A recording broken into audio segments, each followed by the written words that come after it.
So, good evening, everybody. Welcome to today's session on this high concepts and MCQ series, which we have started. This is the second episode, you know, in this month, and the idea is to practice high MCQs and have a look at those concepts as you are practicing this. For anyone who is tuning in for the first time, I'm Dr. Abhishek, your mentor for biochemistry at Unacademy. And if you are a first time person who is tuning into the Unacademy live Unacademy YouTube channel, make sure that you subscribe and hit the bell icon, because not only you know we have a strong community of more than 130,000 students who are a part of the YouTube community at Unacademy. And not only me, but more than 30-40 different educators come live every day, on a monthly basis on this YouTube platform. Whenever we have time, we come live and we teach you high yield concepts. We make you practice important concepts. So make sure that you subscribe and hit the bell icon. If you have already attended any one of my earlier sessions, I would love if you can give this video a thumbs up.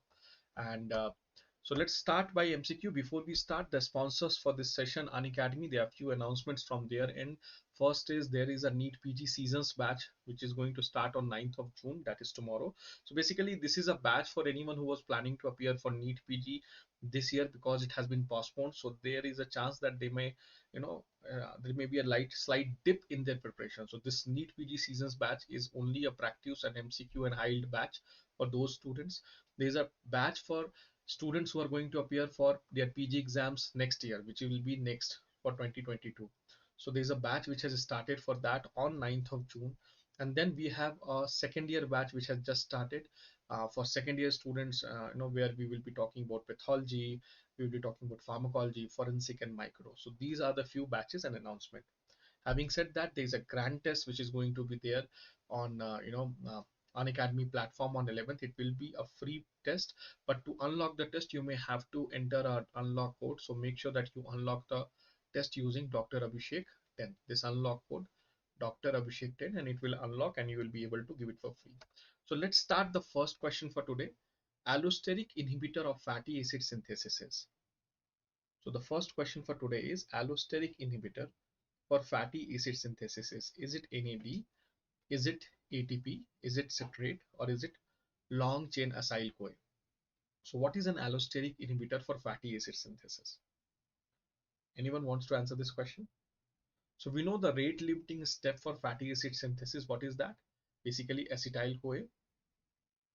Okay, we'll take a bicarbonate or a carbon respiratory carbon dioxide, and will be converted into malonyl CoA, right? Malonyl CoA and acetyl CoA carboxylase.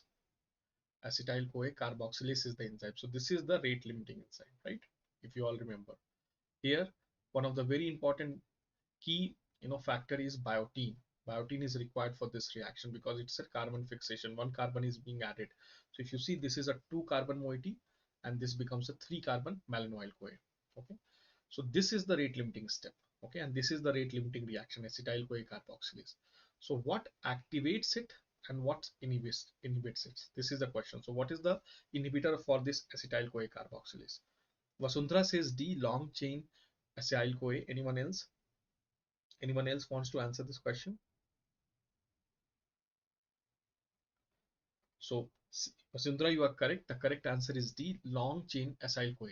Now what happens whenever fatty acid has to be broken down, okay, or has to be stored, okay? So what it is converted into is fatty acid CoA, okay? And so this is essentially an end product of either the fatty acid synthesis or basically the starting product of fatty acid breakdown. So this is the most apt inhibitor for your, yeah, because if you are trying to break down fatty acid, then you don't want to produce new fatty acid, okay? So this inhibits the rate limiting step. And also if you want to store fatty acid, which means you have excess of fatty acid, again this should be inhibited. So the volume is less. Vasundhara, आवाज कम आ रहा है. Is it I'm less audible? Is the audio better now? Let me just see. I'm less audible. Okay, now I think it would be better. I have moved more close to my laptop. So the correct answer here is D. And as far as activator is concerned, remember Citrate is an activator. Citrate is an activator of fatty acid synthesis. So both these questions have been asked in the examination. Okay, let's look at this question. Identify the line Weaver plot or double reciprocal plot. Again, very frequently asked MCQ.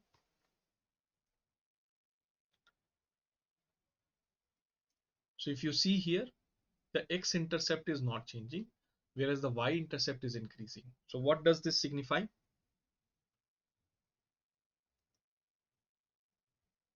So Vasundhara is saying B. Anyone else? So remember, if y-intercept is equal to 1 by Vmax, so if y-intercept is increasing, so definitely Vmax is going down. And we know that Vmax always comes down only in irreversible inhibitions. Okay, irreversible inhibitions, Vmax will come down. Okay, and the only and x-intercept is not changing. So both these features are characteristic of non-competitive inhibition. In non-competitive inhibition, the Km value does not change. Okay, does not change, and the Vmax comes down. Right? What about competitive and allosteric? Because both of them are reversible, the Vmax will remain the same. Okay, Vmax will remain the same because both of them are reversible inhibition. But and both of them, the Km value will increase. The Km value will increase because the affinity of the enzyme is increasing. So how do we differentiate a competitive and an allosteric inhibition on a Lineweaver plot? Because both of these will be the same. Can anyone tell me? Can anyone tell me how will we differentiate the competitive from allosteric in Lineweaver plot? Anyone? Can anyone tell me how do we differentiate? Because both of these, we will have Vmax, which is normal, which is the same. So y-intercept will not change. Okay, and we will have Km, which is increased. So x-intercept will decrease. So how do we say that it is a competitive inhibition or allosteric inhibition? Remember, allosteric inhibition will never give a straight line in a Lineweaver plot. So we never plot a Lineweaver plot for allosteric inhibition. Okay, because to get a straight line in this Lineweaver plot, we need a hyperbolic curve. We need a hyperbolic curve. But for allosteric inhibition, we don't have a hyperbolic curve. We essentially have a S-shaped curve. Okay, S-shaped curve. So allosteric inhibition, you will seldom get a Lineweaver plot, and if you are getting a Lineweaver plot, it will never be a straight Lineweaver plot. Okay, exactly. So let's answer this next question. Substrate level phosphorylation occur in which of the following steps of TCA? Substrate level phosphorylation occurs in which of the following steps of the TCA cycle? Anyone?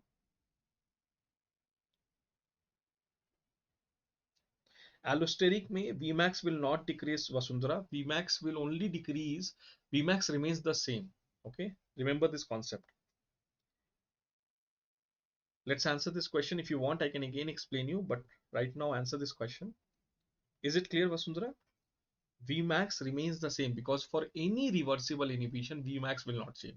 Allosteric inhibition is a reversible inhibition. Let's look at the next question. This question, substrate level phosphorylation. So Deepsri is saying C, that is succinyl CoA to succinate. Tina is saying A, isocitrate to alpha ketoglutarate. Anyone else? Anyone else? Vasundhara also is saying A. Sudhakar is saying C. So we have a split between A and C. Anyone else? So what is substrate level phosphorylation? What is substrate level phosphorylation? When we see TCA cycle, okay, when we see TCA cycle, there is three molecules of NADH plus H is produced. Okay, one molecule of FAD is produced. Okay, and one molecule of ATP is produced. Now this indirectly goes to the electron transport chain and produces 2.5 into 3. Each molecule of NAD will produce 2.5. So total 7.5 ATP will be produced by NADH. FAD will produce 1.5 and into one molecule because only one molecule is there. So it is 1.5 and one molecule is present at the reaction level only. So total 10 ATPs is produced per acetyl CoA in Krebs cycle.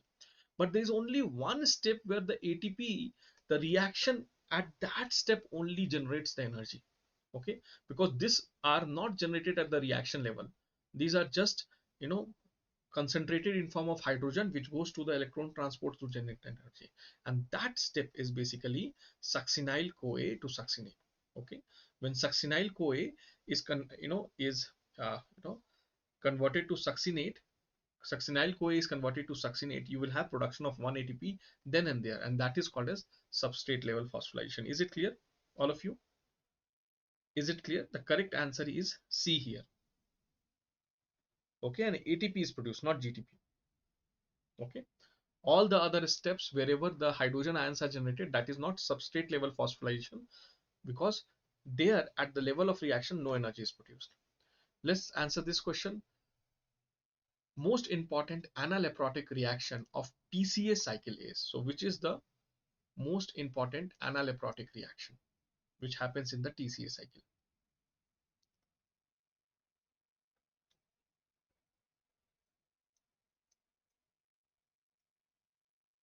So what are analeprotic reactions?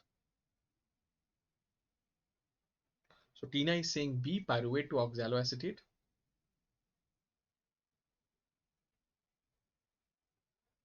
So anything which produces any intermediate of a TCA cycle, okay, that is called as analeprotic reaction. We know that TCA cycle is a convergence point of a lot of catabolic pathway, and it is a, you know, starting point of lot of anabolic pathway. Okay, so anything which produces one of the intermediates of TCA cycle is basically analeprotic reaction. And one of the most important analeprotic reaction is, as Tina said, pyruvate conversion to oxaloacetate. And oxaloacetate, remember, is an intermediate of TCA cycle. Okay, right? This is not an analeprotic reaction. This is not an analeprotic reaction. This is not a very important analeprotic reaction. The most important analeprotic reaction is pyruvate to oxaloacetate. Okay, exactly. Let's look at this. The image shows a 30 nanometer chromatyl fibril. Which of the following is true about the structure marked in A?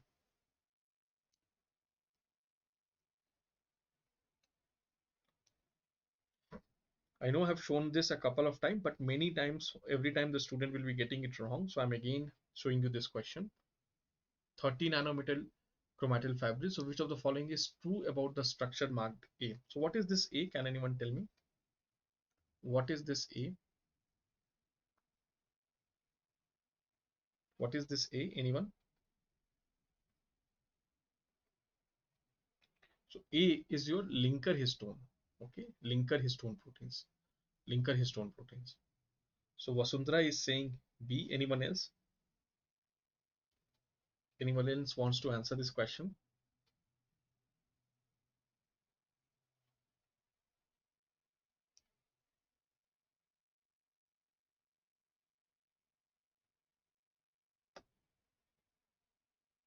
Tina is saying C.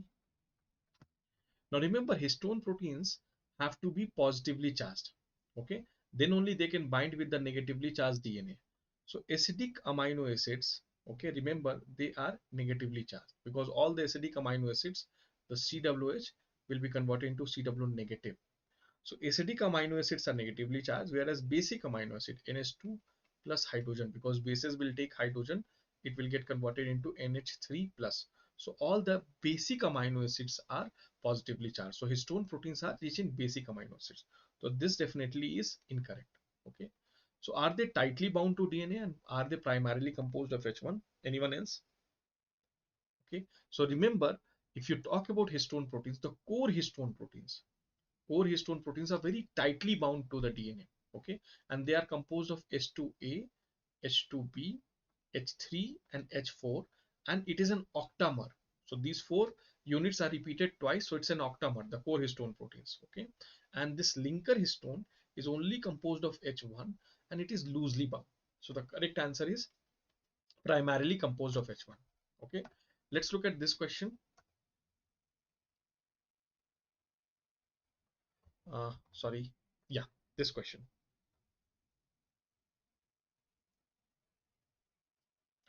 A 23-year-old male presented with hypertriglyceridemia. Identify the condition associated in the image. So what is this? Is it a tendinous xanthoma? Is it an eruptive xanthoma? Is it a tuberoeruptive xanthoma or is it a tuberous xanthoma?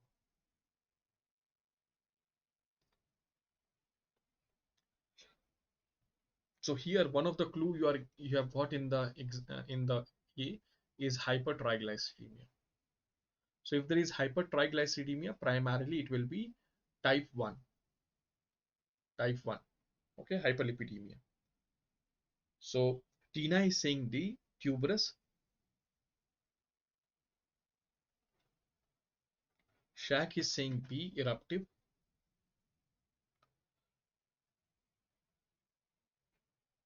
Anyone else? So remember, this is exactly a eruptive xanthomas. These are small skin-like eruptions, okay, non-tender eruptions, okay, and primarily seen in type 1. Okay, so it is eruptive xanthomas. Tendinous xanthomas will be present on tendon. Tuberoeruptive is basically when these xanthomas coalesce each other to form, tuberous structures. Okay, so tuberoeruptive is that, and tuberous is when they will become large masses. That is called as tuberous xanthoma. So these are primarily eruptive xanthomas. They look like skin tags, small in skin, and they will not have any pain, non-tender generally. Okay. Which of the glut receptors has highest affinity for glucose? Which of the glut receptors have highest affinity for glucose? Your options are GLUT1, GLUT2, GLUT3, and GLUT4.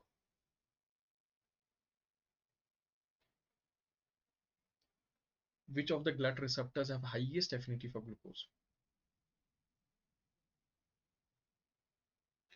So Vasundhara is saying A.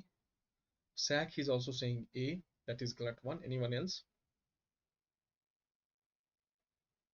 Tina is also saying A. जो brain में होता है टीना, लेकिन वो brain में one नहीं होता है. Okay, before the blood brain barrier is formed, you will have GLUT1 receptors, but after the blood brain barrier is formed, it is GLUT3 receptors. So GLUT3 receptors has the highest affinity. So your concept was right, but you probably forgot. So highest affinity is GLUT3 receptors. GLUT1 receptor is the most common receptor, most common glut receptor. It is most universally present. Okay, can anyone tell me where is GLUT2 receptors found? One is liver. What is the second organ where GLUT2 receptors? These are insulin independent receptors. They are not dependent. So it is present in liver. What is the second organ it is present in? Very common. GLUT2 receptors. So 2 means it will allow bidirectional movement. They are insulin independent, so they are always present, and they will allow movement from outside into the circulation inside the cell, and from inside the cell into the circulation depending upon where the glucose is more. Yes, very good, Dina. It is found in beta cells of pancreas. It is found in beta cells of pancreas again. Okay, because that is why whenever the glucose level gets high, the glucose will enter into the beta cells and it will stimulate insulin secretion. GLUT4 receptors, can anyone tell me where it is present? Where is GLUT4 receptors present? Can anyone tell me where is GLUT4 receptors present? Anyone? So GLUT4 receptors are also very important insulin dependent receptors. Okay, and they are primarily present in your skeletal muscle, in your adipose tissue, and in your cardiac tissue. Okay, and it is very very important for the pathogenesis for diabetes. What happens, normally these receptors stay inside the cytoplasm. Whenever there is a high level of insulin, okay, which is an indirect indicator that is there is more of glucose. Okay, these receptor will move to the surface, and it will allow all the extra glucose to enter into the cell. Okay, and again when the insulin goes down, this receptor will again move inside the cell. But in diabetes, what happened, even when the insulin level is high, these receptors are not able to move to the surface. So what will happen, all the glucose in the circulation will not be able to come into the inside the cell. Okay, so all the glucose will remain in the circulation, and so there will be hyperglycemia. And even though there is hyperglycemia, inside of the cell will still be starving. Okay, because there will be less glucose inside the cell. This receptor did not go, and this is what is basically insulin resistance, that whenever insulin is there, even though insulin is there, your receptors are not able to help to metabolize or take up the glucose. Is it clear, all of you? Excellent. Let's talk about this. Which of the following pathway does not take place in brain? Which of the following pathway does not take place in brain?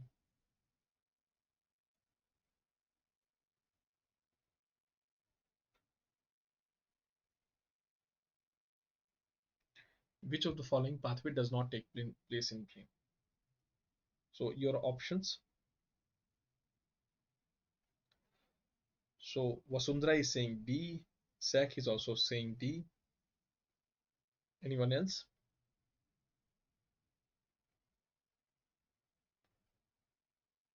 So remember, in brain, only oxidative pathway takes place. There is no anabolic pathway which takes place. So none of these pathways. So brain will never form, those glycogen. They will never store glycogen. There will be no HMP shunt. There will be no fatty acid synthesis. Brain will only go for oxidative pathways. Okay, so the correct answer is D. So this is what the response is. Brain, the uptake is by GLUT3 receptors. Remember, GLUT3 receptors are having the highest affinity for glucose, and before blood-brain barrier, even brain has GLUT1 receptors. Okay, and what happens once the glucose is taken up, it is converted into glucose 6 phosphate. Remember, very important concept. Then brain, even though it is 2% of the body, it will utilize around 20% of the glucose. Okay, and this undergoes glycolysis, pyruvate, link reaction, and ultimately Krebs cycle. So brain has only oxidative pathway, no anabolic pathway. This was the important point which they have asked in the examination.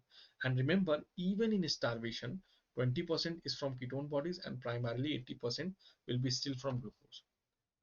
Let's answer this question. Which of the following on accepting methyl will form choline?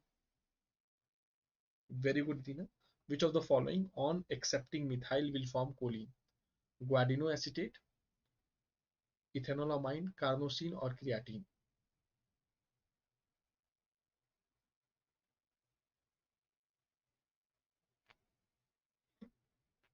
Which of the following on accepting methyl will form choline? So Vasundhara says B. Anyone else?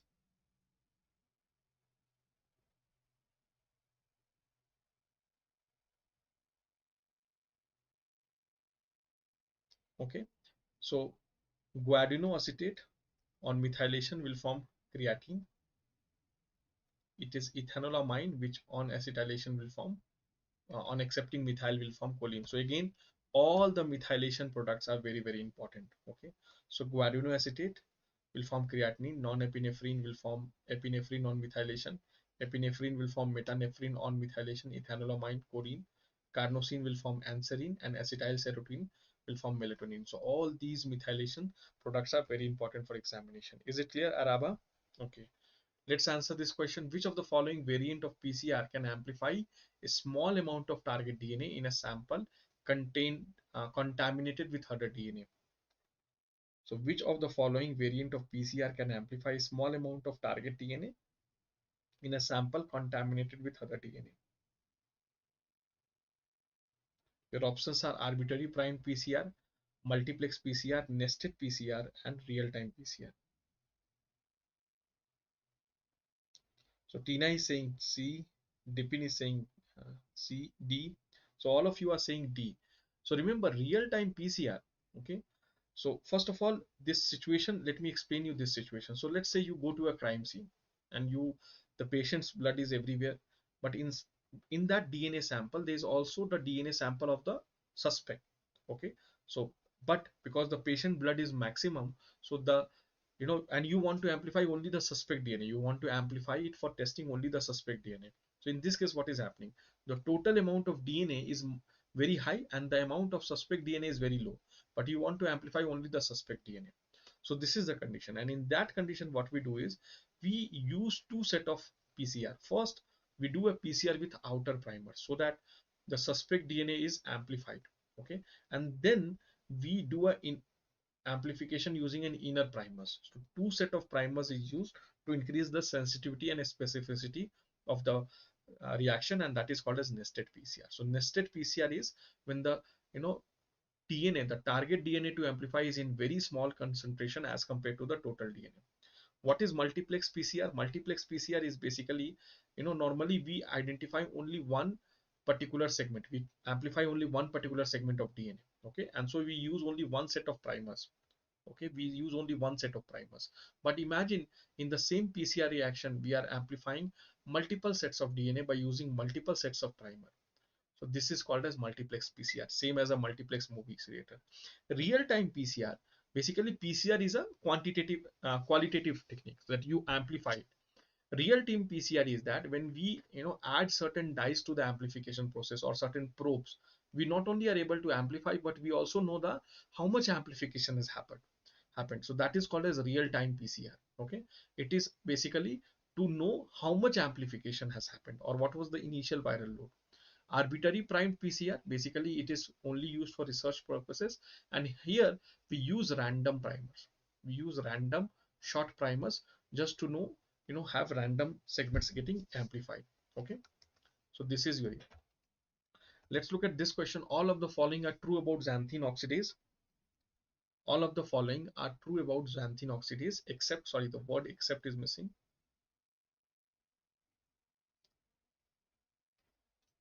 All of the following are true about xanthine oxidase except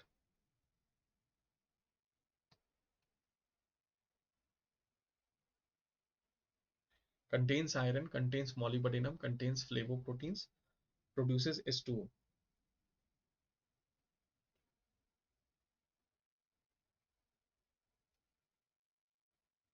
So what is the reaction which xanthine oxidase does?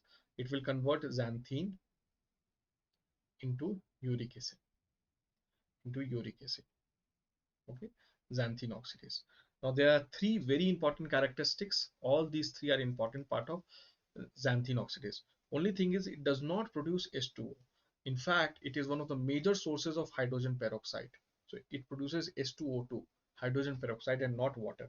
So this is all the 4 points which we have to remember about xanthine, reductase. I love you too, Modi ji. So let's answer the next question. Which of the following can cause hyperuricemia, both due to increased formation and decreased excretion of uric acid? Namaste, Rathore ji. So let's answer this question. Which of the following can cause hyperuricemia, both due to increased formation and decreased excretion of uric acid? Let's answer this question. PRP synthetase overactivity, glucose 6 phosphate deficiency, SGPRTase deficiency, and renal failure.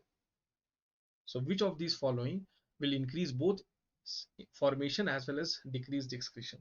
So obviously renal failure, if you talk about renal failure, only there will be decreased excretion. Okay, okay. When there is a PRP overactivity or synthetase overactivity, there will be purely increased, formation. Okay. If you look at HGPRT synthase, what happens? Because the salvage pathway is not forming, not working. So, normally the bases which were rebuilt, now they will go for destruction. So there is an increased production. So here also there is an increased formation. Let's look at glucose 6 phosphate dehydrogenase. Now, whenever glucose 6 phosphate is not being converted into glucose, so what will happen to this glucose 6 phosphate? It will go into HMP shunt and produce 5 carbon sugars, and this will go into purine synthesis, and these purines will be degraded to form increased uric acid. So G6PD deficiency definitely causes increased formation. But there is another very characteristic feature, because this pyruvate was what was forming glucose 6 phosphate. This pyruvate, this conversion is not happening, so this pyruvate will get converted into lactate now, and this lactic acidosis, because it is acidosis, so there will be decreased excretion also. So this is the correct answer. Glucose 6 phosphate deficiency will cause both increased formation as well as decreased excretion. Okay, right. So let's answer this question. Chylomicron remnants are associated with chylomicron remnants are associated with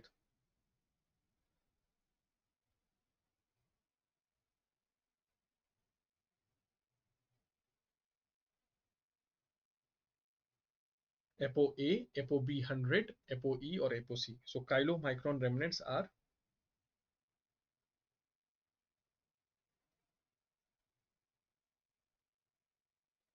So remember, where is chylomicron formed? Okay, where is chylomicron formed? Okay, so let's look at all the lipoproteins. So we know chylomicron is there. Okay, this eventually forms chylomicron remnant. Okay, then we have got VLDL. This VLDL is converted into IDL or VLDL remnant, and this is converted into LDL. And finally, we have got SDL, right? These are the lipoproteins which are there. So let's look at the apoproteins. So chylomicron is formed by B48. Remember, whenever chylomicron is formed, B48 is added, and VLDL is formed with B100. Okay, as this chylomicron moves into the blood, it will have apo-C added to it, which is the lipoprotein lipase activity. So these two are in chylomicron. Further, what will happen? These two are already there, B48 and apo-C. When this chylomicron becomes chylomicron remnant, apo-E is added. And this apo-E is very important because it acts as a receptor and it will be picked, and it will help the liver to pick up chylomicron remnant. Okay. Similarly, here also apo-C is added. Okay. Here also, B100 apo-C. Okay, and then E is added. So these are all same for SDL, and SDL will not have any B. It has only A, C, and E. It does not have any B, either B48 or B100. So these are the important apoproteins with all the lipoproteins associated. Tina, have already blocked him. Let's answer this question. The function of tyrosinase is synthesis of non-epinephrine, synthesis of dopamine, synthesis of melanin, or all of the above. So what is the function of tyrosinase? So all of you can just block this Modi ji person. I have already blocked it, so I'm not seeing his messages. If you are still seeing, just block this person. So function of tyrosinase is synthesis of non-epinephrine, synthesis of dopamine, synthesis of melanin, or all of the above. So remember, this is a very, very important concept, tyrosinase, and the second is tyrosine hydroxylase. Okay, tyrosine hydroxylase. Now this is very important. So first of all, what is the major reaction? Tyrosine is converted into dopa. Okay, and this dopa is converted into dopaquinone,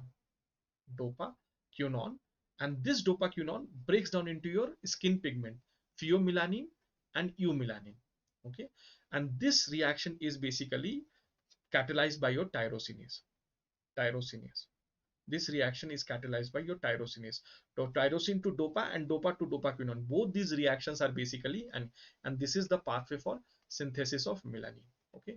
Whereas tyrosine hydroxylase, it converts tyrosine into dopa. So it does the same reaction. The first reaction is same, but this is an hydroxylase and this is a tyrosinase. This enzyme is present in your melanocytes, in your skin melanocytes in the melanosomes of melanocyte, and it is under your um, uh, you know melanocyte. Okay, and this is basically present wherever catecholamine synthesis is happening in your adrenal medulla and all that places. Okay, so another very important difference is for this enzyme tyrosinase, copper and ascorbic acid is the cofactor. Okay, but for this tetrahydrobiopterin is the cofactor. So these are the three important differences you have to remember. First of all, tyrosinase, remember, it is for melanin synthesis. Tyrosine hydroxylase is for catecholamine synthesis. Tyrosinase will happen only in the melanocytes. So wherever, here it will happen in adrenal medulla or wherever the catecholamine synthesis is there. Here copper and ascorbic acid is the cofactor. Here tetrahydrobiopterin is the cofactor. Is this clear? So the correct answer here is synthesis of melanin. Okay. Right.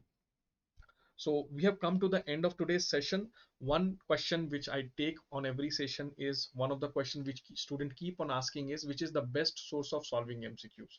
Okay. Now, generally, my dear students, I keep telling it that whenever you are reading, always read from notes, printed notes. Never use a PDF notes. Never use a digital medium to have notes. Okay, always go for a printed notes. But whenever you are solving MCQs, always use an app. You can use any app of your choice.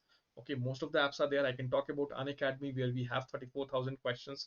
But remember, why I'm talking about solving questions from app is that what happens is it will become a habit for you, that like every time you're opening your WhatsApp, you're opening your Instagram, similarly you will start opening your MCQ app and solve 2 3 questions and again close it.